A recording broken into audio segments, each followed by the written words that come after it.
Halo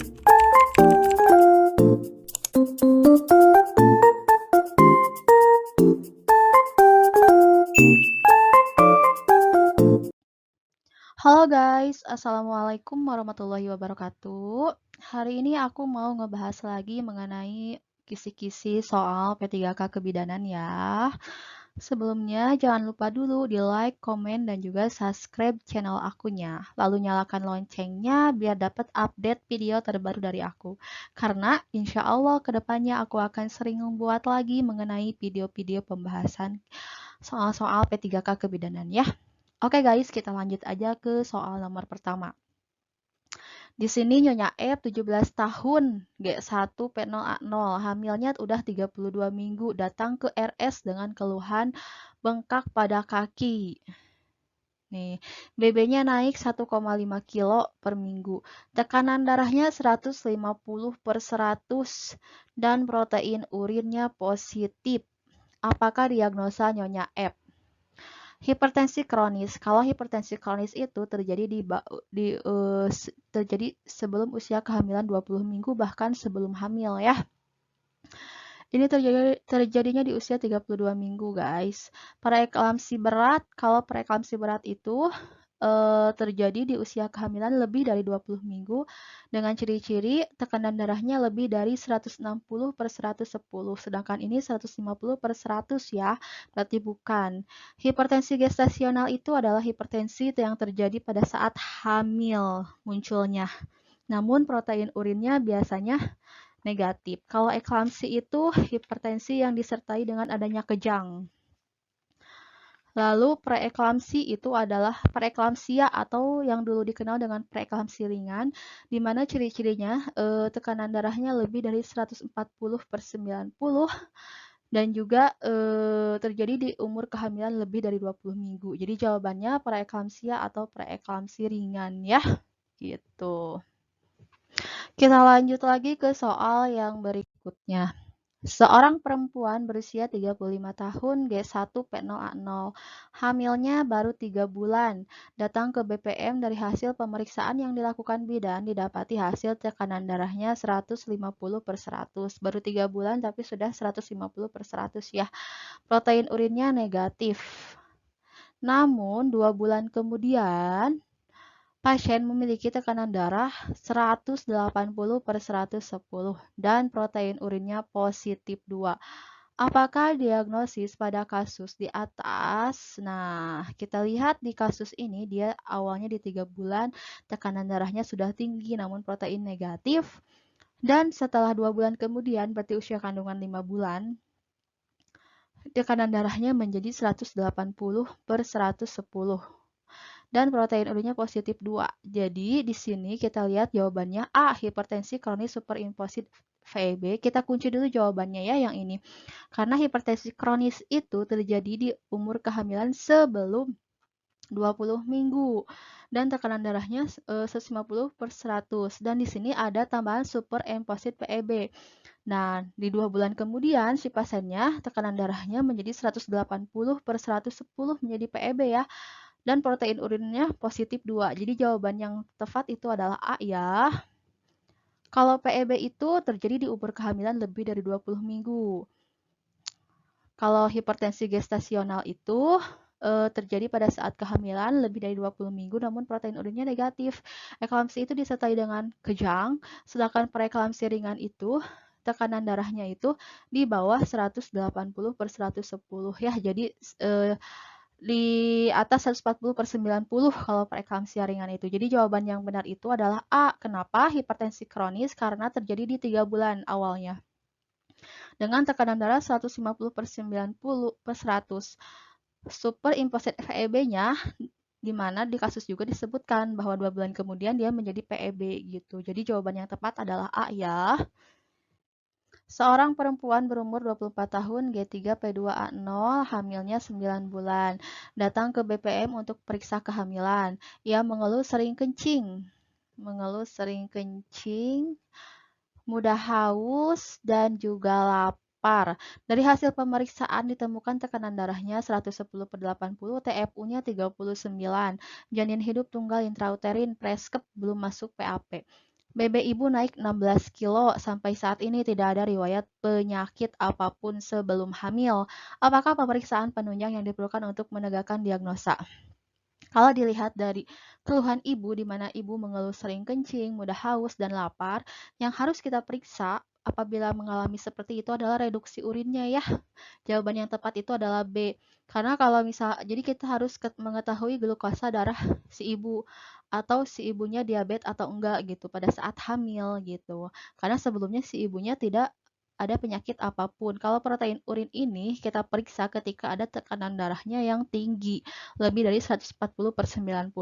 Kalau hemoglobin ini kita periksa apabila kita curiga bahwa si ibunya anemia anemia. Kalau USG itu ya pemeriksaan USG gitu, ultrasonografi, melihat janin.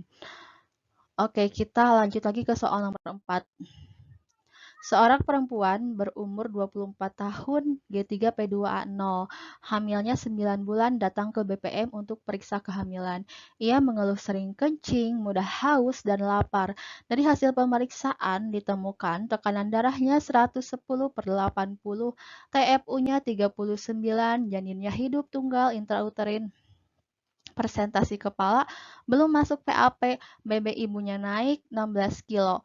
Sampai saat ini tidak ada riwayat penyakit apapun sebelum hamil. Apakah diagnosa potensial janin? Jadi apa yang mungkin terjadi pada janinnya pada kasus tersebut? A. IUFD, ini adalah kematian janin. IUGR, berat badan janinnya yang rendah. Makrosemia, D. Mikrosomia, dan E. Fetal distress. Kalau misalkan si ibunya diabetes mellitus, otomatis janinnya diagnosa potensialnya itu adalah makrosomia. Jadi si bayinya kemungkinan besar. Selain itu, di soal juga ciri-cirinya itu adanya TFU 39 ya. Nih, bisa aja si janinnya menjadi besar kalau misalkan si ibunya emang dianya diabetes mellitus gitu. Kalau mikrosomia itu janinnya kecil, peta distress itu detak jantungnya yang tidak teratur ya karena adanya distress gitu, bayinya distress. Oke, kita lanjut lagi ke soal berikutnya. Seorang perempuan hamilnya kedua, usia kehamilannya 8 bulan, mengeluhnya keluar air-air dari jalan lahir, tetapi dalam batas normal, hasil pemeriksaan abdomen, kepala belum masuk PAP. Apakah diagnosa kasus di atas nih, diagnosanya apa kalau misalkan ada pasien keluar air-air dari jalan lahir? A. Oligohydramnion. Oligohydramnion ini adalah ketubannya yang sedikit ya. Ciri-cirinya itu pada saat di leopard teraba bagian-bagian janin gitu. B. Polyhydramnion ini adalah ketuban yang berlebih. Ciri-cirinya itu pada saat di leopard si sulit didengar DJJ-nya gitu. Kalau gemeli ini biasanya ciri-cirinya itu terdengar di dua tempat DJJ-nya. Letak sungsang ini ciri-cirinya ya di pundusnya itu teraba kepala, sedangkan di bagian bawahnya teraba bokong bayi gitu. Jadi letaknya sungsang. Nah, kalau untuk keluar air-air dari jalan lahir ini itu adalah ya, ketuban pecah dini di dalam soal ini. Oke, kita lanjut lagi ke soal. Oke guys, di soal nomor 6 ini, seorang perempuan berusia 22 tahun datang ke BPM dengan keluhan telat haidnya baru 2 bulan ya. Dan sering mengeluh pusing, mual, bahkan muntah pada pagi hari saja. Berarti masih dalam fisiologis. Hasil pemeriksaan tekanan darahnya 100 per 60, nadi 84, suhunya 36 derajat Celcius. Respirasi 18 kali per menit. Palpasi abdomen belum teraba balotemen karena masih 2 bulan ya. Inspekulo pulpa vagina terlihat warna vagina merah kebiruan atau merah keunguan. Apakah tanda kemungkinan hamil pada kasus tersebut? Tanda Hegar. Tanda Hegar itu adalah di mana si ismus yang ada di daerah rahim itu berubah menjadi lunak ya. Jadi bukan tanda gudel. Tanda gudel itu di mana ciri-cirinya itu si cervixnya lunak juga bukan berarti ya. Tanda Chadwick. Nah, ini tanda Chadwick itu adalah tanda di mana si warna vaginanya itu berubah menjadi merah kebiruan atau keunguan. Jadi jawaban yang benar ini adalah C ya.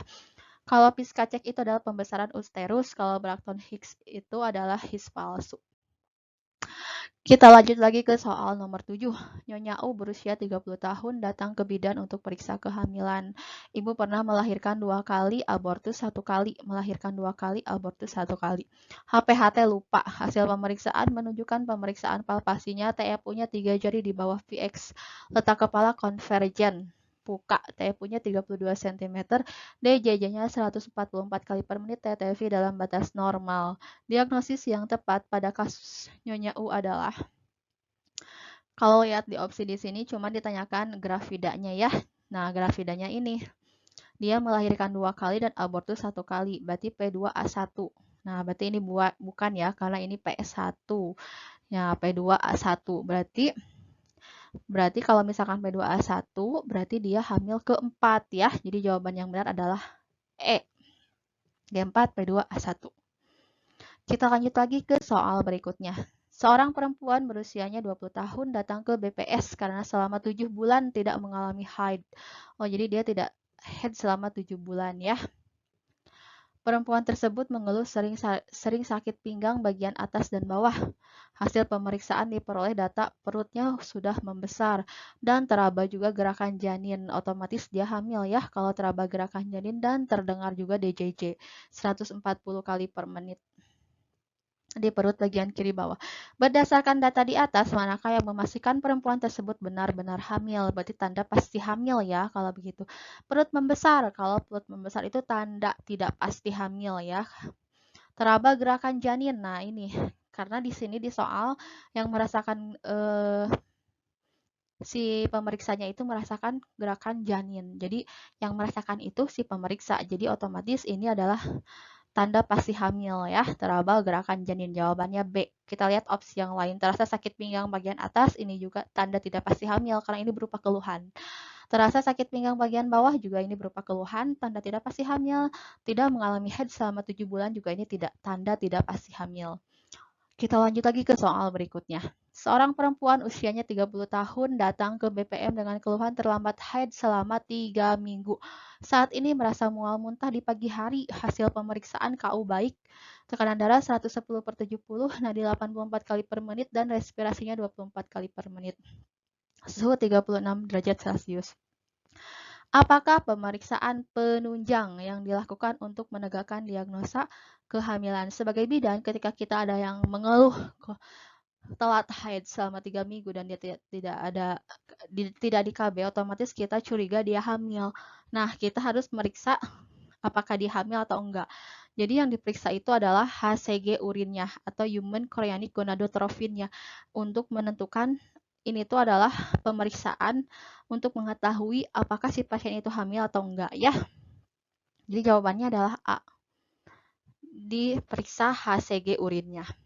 Reduksi urin ini ada aseton urin bukan ya. Reduksi urin untuk pemeriksaan apakah si pasiennya itu terkena diabetes atau enggak. Protein urin ini untuk memeriksakan apakah si ibunya itu preeklamsi, PEB atau enggak.